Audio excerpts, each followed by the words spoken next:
सांगड़ ज़िले इंतजामिया अञा ताईं बरसात मुतासिर इलाइक़नि मां बोर जो पानी निकाल कराइण में नाकाम थी वई आहे। 2 महीना गुज़रण बावजूद सिंध हुकूमत ऐं ज़िले इंतजामिया ग़रीब अवाम खे रिलीफ फ़राहम न करे सघी आहे।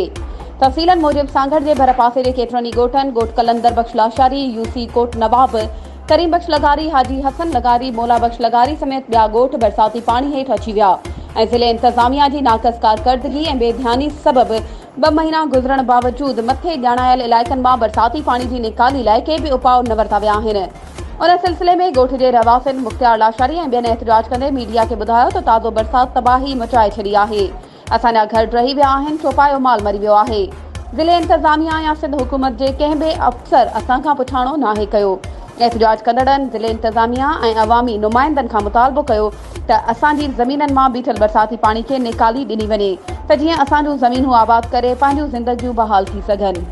वधीक ख़बरुनि ऐं अपडेट्स जे लाइ असांजे चैनल खे सब्सक्राइब कयो ऐं हा, बेल आइकन खे प्रेस करणु न विसारिजो त जीअं असांजी हर नई अचण वारी वीडियो तव्हां ताईं पहुची सघे।